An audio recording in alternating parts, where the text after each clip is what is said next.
Hi, this is the Durham Jazz Workshop, Meet the Artist.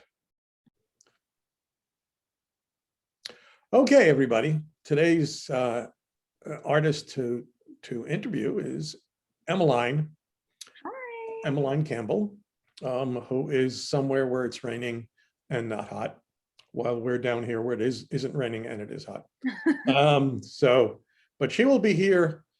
Let's see, today is the 10th, so in 18 days at Sharp 9 doing two performances, one I think 7:15, one at 9 approximately. It's on the website as part of a tour she's doing down here in the Southeast. So how are you today?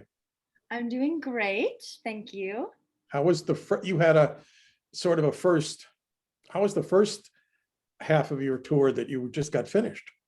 It went super well. We were doing mostly Midwest dates. We played in Chicago and St. Louis and just kind of over in the Midwest area. And then we have about a 3-week break and we're getting ready to head back out on the road. Ah, good. So you're just, you've had your exercise, now you're resting, and then you get back to your exercise again. Exactly. Well, let the viewers of Sharp 9 know a bit about yourself. What do they need to know about you? Sure. So I'm Emmaline, and I am a vocalist and a violinist and a songwriter. I grew up in Indianapolis, Indiana, and then I went to college at Cincinnati Conservatory of Music, and Cincinnati is where I'm currently based. I was trained as a classical violinist from the time I was 4 years old until college. Violin performance was originally what my major was. And then after my freshman year, I decided that I wanted to start studying jazz. I grew up in a jazz environment. My dad's a jazz pianist and an arranger. And so it was always around me, but I never really studied it and really immersed myself in the music. So that was a big change in my music direction. And once I started studying jazz, I began writing my own songs that were inspired by a lot of old jazz standards. At first, I would write my own contrafacts over very popular jazz songs. Like the very first single I released is a contrafact of Misty, and it's called Shy. And we kind of took the changes of Misty and then turned them on their heads, made it a little bit more like modern pop, more up tempo, but the structure of the chord progression is still there. And so that's how I got my start writing songs. And then I started kind of doing my own arrangements, writing my own compositions, and now we're here. So that it must have been interesting, certainly to your academic advisors, when you shifted from the classical violin after playing for roughly 15 years or however long it was, and then getting into jazz. And I guess I don't know an awful lot about, I know that there's a certain amount of jazz in Cincinnati, and Fred Hirsch came from Cincinnati, if I remember correctly. Yeah. And used to play in clubs there. Yes. So that must have been an interesting time. But it sounds like you've immersed yourself kind of since then in the music. Yes. But of course it's you coming out of a new generation. Actually, let's see. I could be your grandfather. So you come up with classical and jazz, but then in the middle of everything, every other kind of pop music that's going on around these days too. So you come up in a slightly different atmosphere than other folks have. Definitely. Yeah. And I think that that's something that I've always considered to kind of be like a next gen jazz type of thing. I feel like a lot of the people my age are, it's kind of hard to even say like what is jazz anymore, because it's so many things, and people are pulling from like rock, and they're pulling from pop, and they're pulling from more fusion-y aspects and stuff like that. And so it is, jazz is a very, very important part of my, musical influence, Mhm. but it is kind of a next gen take on jazz. And that's something that people of my age don't always understand, though we appreciate it. Because, I mean, the other night I was at Chart 9 and local trumpeter Al Strong did a this marketed Eric Badu, old Eric Badu ballad Mm, and with his muted trumpet. And it was just lovely. And mm. it was not anything that I was particularly, I mean, I know a little bit of Erica Badu, but not a lot. Certainly I couldn't identify the song itself, but it was really, really lovely. Yeah, and that's kind of the type of stuff that I like to do. On my most recent EP, I Mhm, have a modern, like fusiony rock pop version of the standard "You Don't Know What Love Is." mhm. And a lot of people that were my age, when they first heard the song, they were like, "Oh, we love that song you wrote. You don't know what love is." Like they couldn't even tell that, like, this is an old song. Like, everybody has played this song and sang this song, but it's so, like, we really turned it on its head. And my dad, like I said, is an arranger, and he created an really unique arrangement for me and my band to play Ah, of that song. So we always play that at all of our performances, and it's a crowd mhm. pleaser. Yeah, well, it's a beautiful song to start with. Yes. Um, but I listened to it on YouTube, but I hadn't realized that your dad had had done the arrangement. Yes. Yeah. Good for him. Huh. It's good that he's staying involved Yeah. in what you're doing. So I guess we started answering the question of, okay, what should people expect? Um, maybe, I can't remember. Let me see if I can find the tune you just talked about on the YouTube. Okay. Let me do the share screen. I'm pretty sure it's there. It should be there. Yeah. Yeah, there are a number of places I can find you on YouTube. And I think I picked the one with the most things on it. And there's George on my mind. I'll go slowly because this can make people very dizzy if I go too fast. You don't know what love is. There we go. So why don't we run all the way through this to give people a full sense of you and the next gen of You Don't Know What Love Is. And I see your dad did arrangement, his noted there. Superb. Okay, let's do this, make sure it works. Hey, I'm Amber. Oh, Might Amber, want now to get confess off here, something. Amber. No Last energy, Friday. sorry, the energy's coming out of the music.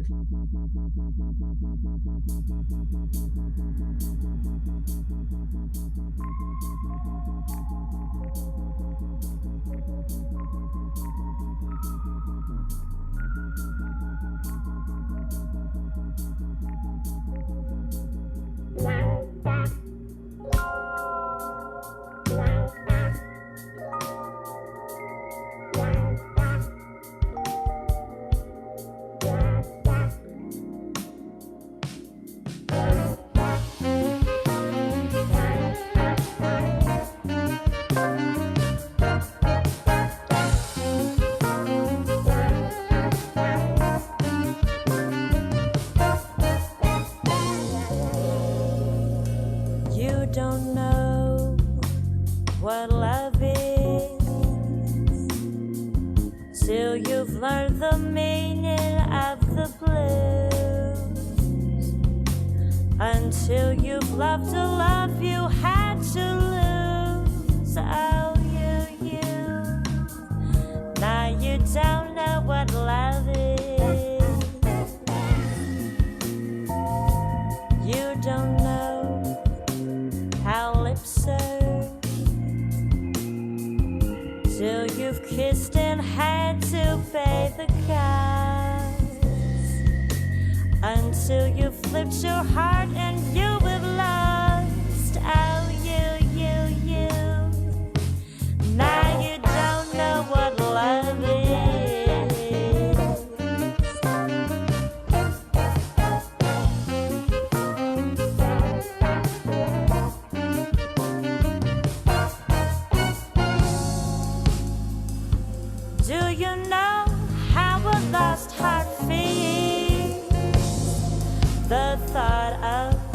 reminiscing.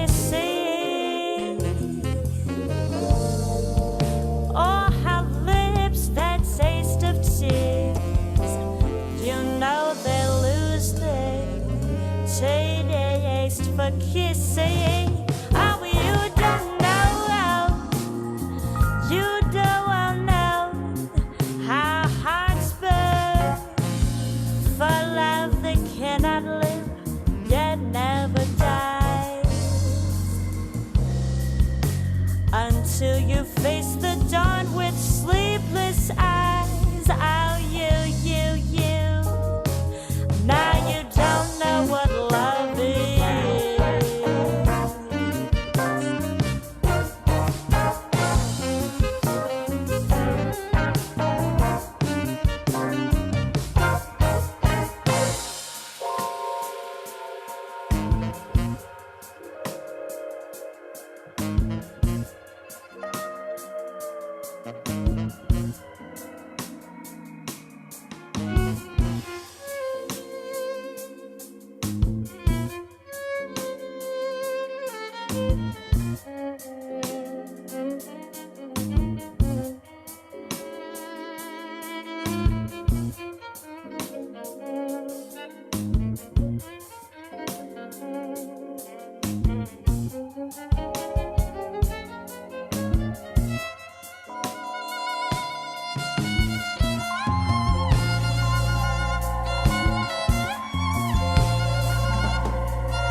For kissing, oh,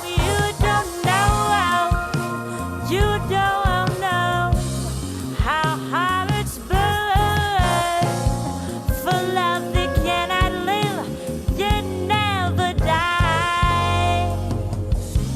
Until you face the dawn with sleepless eyes. I'm over you, I'm over you.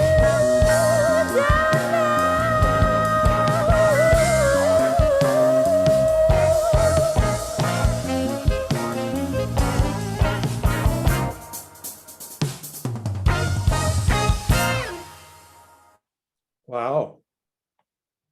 I listened to the beginning of that before. I didn't get to the violin solo, and I'm glad I didn't, because it just came as this marvelous surprise. Yay! Yeah, that was a really fun song to record. And also it's probably one of my favorite songs to perform because it's just the energy, like Yeah. we all just feel it, you know? Well, the two things that impressed me there, one, your voice, because you use it just really nicely, but then the violin solo, I think it sets it apart from other tunes that may use that that kind of instrumentation these days. Sure. And just something that just gets your attention, because that was one of my questions, was, oh, what I've written down here, are you going to do any acoustic violin and guitar things you did on YouTube? And here the violin just came up and you're answering yes to the. Yes, definitely. We have, like, for me, I kind of got my start with building my fan base on social media. Yeah. With just recording these little acoustic songs with just me and my guitar player, Ryan.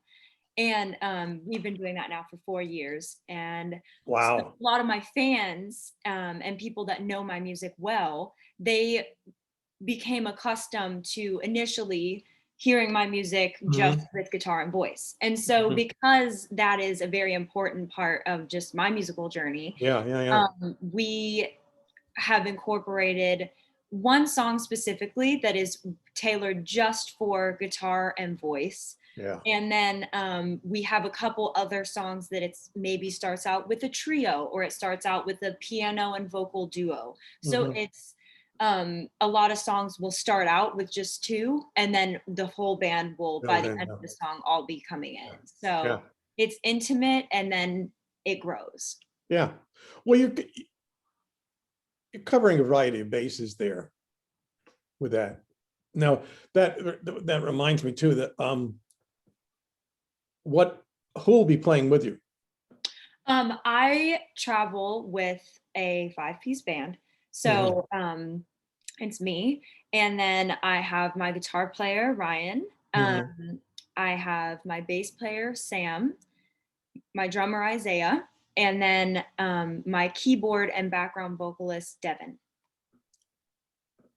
So that's quite a crowd. Yes. And we've What been do you playing together we've all been playing together for around like 3 years. Good. So we're a really tight knit group, and that definitely comes across to the audience when we play. Oh, for sure. Yeah. And it helps when you're traveling too. Yes, definitely. I mean, the Durham gig is one in a set of, things just about every night, wandering from, let's see, what do I remember? Cincinnati to Nashville, heading to Asheville, going farther south, looping back up here. Yeah. And then we go to Boston. Right, why not? We go East Coast. So it's Well, gonna be a lot of driving. I think you left a few days in between, which you will need Yes. for Yeah. your own sanity. Well, this I think really encapsulates what people should expect. We're saying to themselves, who is Emmaline? Yes. What does she sound like? And it'll be an interesting time. So why don't we can wrap up here, but just hang on, because there's something I wanted to add outside the interview. But just viewers, here is Emmaline. I don't know if she gets upset if you say Emmaline or not, but it's Emmaline. I get it all the time. I bet you do. I've been actually having to work myself to say it right. So she'll be at Sharp 9, August 28th, doing 2 shows. It's listed on the website. You can get tickets now. So this is something to look forward to. So thank you for spending some time with us. Yeah. And we'll see you on the 28th. Okay. Great.